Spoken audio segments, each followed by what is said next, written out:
Dear student, today we will start our third chapter, which is fiber to fabric. Okay, you can see from here.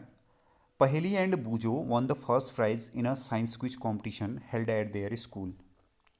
पहेली और बूझो ने first prize जीता अपने school quiz competition में. They were very excited and decided to use the prize money to buy clothes for their parents. और वो बहुत एक्साइटेड हुए और उन्होंने ये डिसाइड किया कि इस प्राइज मनी से वो अपने पेरेंट्स के लिए कुछ क्लोथ्स खरीदेंगे. When they saw a large variety of cloth materials they got confused. जब उन्होंने बहुत सारे वैरायटी देखी है ना, डिफरेंट वैरायटी देखी क्लोथ्स मटेरियल की, तो वो कंफ्यूज हो गए थे. The shopkeeper explained. तब शॉपकीपर ने एक्सप्लेन किया that some clothes are fabrics that some clothes और fabrics were cotton and some were synthetic. कि इसमें कुछ कॉटन है और कुछ सिंथेटिक है. He also had woollen muffler and shawls. और उसके पास वुलन मफलर और वुलन सॉल्स भी थे. They were mainly there were many silk sari as well. और साथ में सिल्क साड़ी भी उस शॉपकीपर के पास थी. Paheli and Bhujo felt very excited. They touched and felt these different fabrics. Finally they bought a woollen muffler and a cotton sari. और पहेली और भुजो काफ़ी एक्साइटेड हुए. काफ़ी एक्साइटेड होने के बाद उन्होंने वुलन मफलर और कॉटन साड़ी खरीद ली. After their visit to the cloth shop, Paheli and Bucho began to notice various fabrics in their surroundings. अब जब क्लोथ शॉप में विजिट करने के बाद पहेली और भुजो ने अपने घर में अपने चारों तरफ इस चीज़ को नोटिस करना शुरू किया. They found that bed sheet, blankets, curtains, table cloths, towels and dusters were made from different kinds of fabrics. तो जब उन्होंने अपने सराउंडिंग में देखा तो वहाँ पे डिफरेंट टाइप के मटेरियल्स उनको दिखे, like curtains, table clothes, towels. वो सारे के सारे डिफरेंट काइंड के बने हुए थे. Even their school bags and the gunny bags were made from some kind of fabric. They tried to identify these fabrics as cotton, wool, silk और synthetic. तो अब जो भी वो अपने घर में या अपने चारों तरफ जो भी कपड़ा वो देखते थे उसको वो अलग अलग में डिवाइड करने की कोशिश करते थे कि ये कॉटन है, ये वुल है, ये सिल्क है या सिंथेटिक है. Okay. Can you also identify some fabrics. क्या आप भी कुछ इस तरीके से फैब्रिक्स को क्लासिफाई कर सकते हैं. फैब्रिक्स आपके घर में, जैसे फैब्रिक मीन्स आपके पास पूरा कॉटन का कोई कपड़ा पड़ा होगा. You have some bed sheet है ना. तो that we can say bed sheet fabric. तो उस फैब्रिक को देखो. Then you can observe curtains, towels है ना, वो किस चीज़ का बना हुआ है. Okay. Now variety in fabrics, activity number 1. So, in our NCRT book, he has given us this activity. Visit a nearby tailoring shop, collect cutting of fabrics left over after stitching. Feel and touch each piece of fabric. Now try to label some of the fabric as cotton, silk, wool or synthetic after asking for help from the tailor.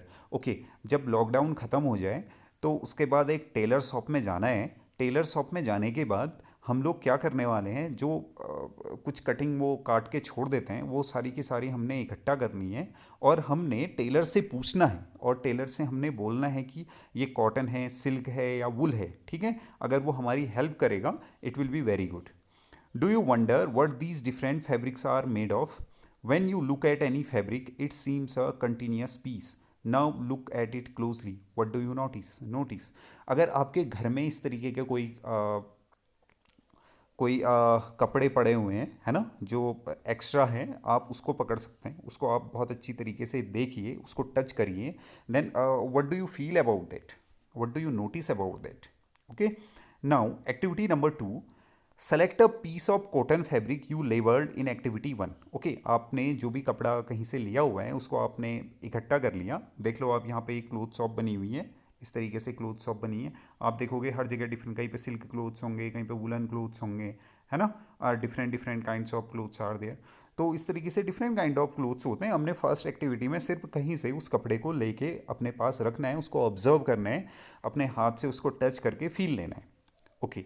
Now in activity number 2 Select a piece of cotton fabric you labeled in activity 1. Now try to find a loose thread or yarn at one of the end, pull it out. अब आपने क्या करना है कि एक piece ले लेना है कॉटन का, लाइक इट, ठीक है। आप उसको लेने के बाद एक साइड से उसको पुल करना शुरू करो, उसको खींचना शुरू करो, ठीक है। ओके, ये करना है। If no loose yarns are visible, अगर आप जब ऐसा खींचते हैं और आपको कोई भी ऐसे कुछ नहीं दिखता, फिर आप उसको you can gently pull one out with a pin और ए नेडिल। आप इसको पिन या नेडिल से निकाल सकते हो। हमारे घर में जो कपड़े होते हैं ना, अब हाथ से निकालना तो पॉसिबल नहीं है, तो आप क्या कर सकते हैं, यहाँ पे पिन लगा के पिन से उसको निकाल लो, ठीक है। तो ये जो मटेरियल है इसको हम यार्न बोलते हैं। We find that a fabric is made up of yarn arrange together. तो जब हम इसको निकालेंगे तो हम उसमें देखेंगे कि बहुत सारे पतले पतले सीड्स टाइप के आपको दिखेंगे उसमें, जिसको हम यार्न बोलते हैं, ठीक है। What are these yarn made up of. इतना आपने एक्टिविटी 2 में कर लिया। Then go to activity 3। Activity 3 में हमने क्या करना है, टेक आउट अ यार्न। इस तरीके से हमने ये यार्न ले लिया from a piece of cotton fabric. Place these piece of yarn on the table. Now press one end of the yarn with your thumb. Scratch the other end of the yarn along its length with your nail as shown in 3.4. Do you find that at the end the yarn splits up into thin strands? अब उसके बाद जो हमने आपसे एक कपड़ा आपने लिया था, वहाँ से आपने पिन के थ्रू या अपने हाथ से जिस तरीके से भी उसको निकाला, इस तरीके से आपने निकाल लिया। अब आप इसको हमने यार्न बोल दिया। और ये यार्न भी क्या होता है, बहुत चीज़ों से मिलके बना है एक तरीके से, ठीक है। अब आपने इसको अपनी टेबल पे रख दिया। टेबल में रखने के बाद फिर आपने इसको और खींचा इस तरीके से, छोटे छोटे, है ना। ये देखो, यहाँ से आपने इसको खींचा। अब जो आपने नीचे और नीचे खींचा है वो क्या है, वही आपके फाइबर्स हैं, ठीक है। You might have observe something similar when you try to thread a needle. Many a time the end of the thread is separated into few thin strands. This makes it difficult to pass the thread through the eye of the needle. Okay, ये इसी तरीके का होगा कि कभी कभी हम लोग क्या करते हैं ना, घर में हमारे पास जो सुई होती है उसमें हम लोग क्या तागा डालते हैं ना।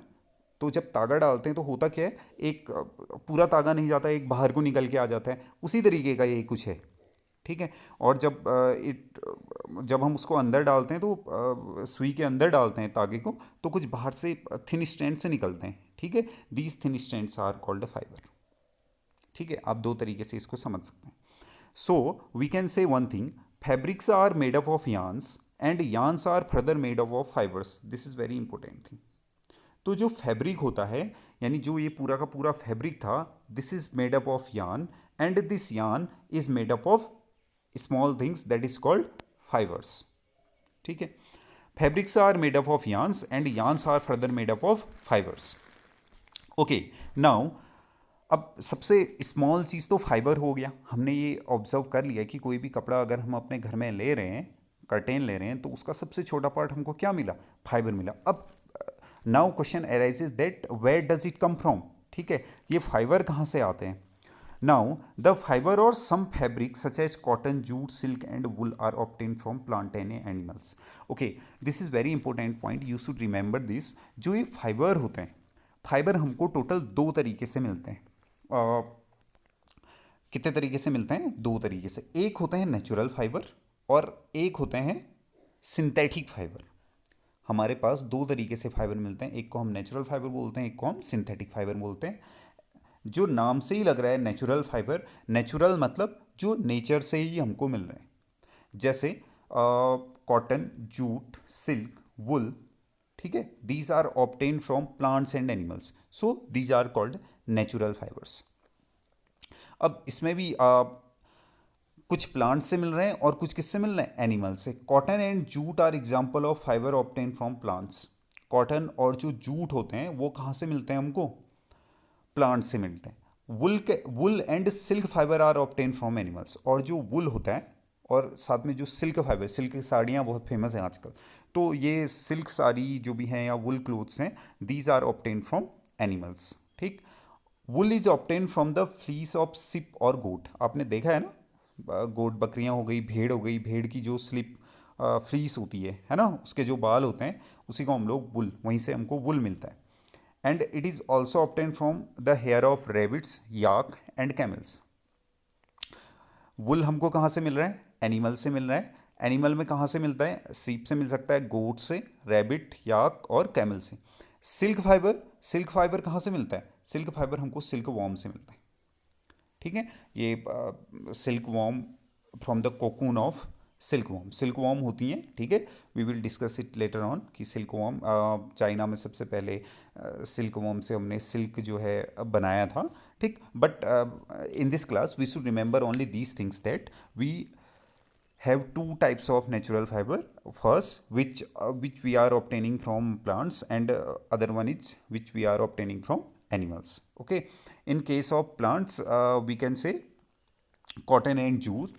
These are the example of fibers obtained from plants, and wool and silk fibers are obtained from animals. Now, from here, for thousands of years, natural fiber were the only ones available for making fabrics. In the last 100 years or so, fibres are also made from chemicals. ठीक है, अब हम लोग क्या कर रहे हैं ना, पहले तो सिर्फ नेचुरल फाइबर बनते थे, लेकिन अब हम लोग केमिकल्स से भी फाइबर्स बना रहे हैं जिनको हम लोग सिंथेटिक फाइबर बोलते हैं. ठीक है, जो हम केमिकल से बनाते हैं, लैब में बनाते हैं, पेट्रोलियम सब्सटेंसेस का हम लोग यूज करते हैं और उस तरीके से हम सिंथेटिक फाइबर्स बनाते हैं. और सिंथेटिक फाइबर्स के कुछ एग्जांपल्स हैं जो हमको बहुत अच्छी तरीके से याद रखने हैं. They are polyester, nylon and acrylic. Okay, now we know two very important thing that we can divide fibers in two category. First, natural fiber, and second, first one is natural fiber, other one is synthetic fiber. And we can further divide natural fiber into two category. First, fiber from plants, and number two, fiber from animals. Okay, from plants we can write about in plants we can write about what? We can write about cotton and jute, and in animal we can write about wool and silk fibers. Then other things we have synthetic fibers, and we have example of synthetic fiber like polyester, nylon and acrylic. We should remember of this thing. Okay.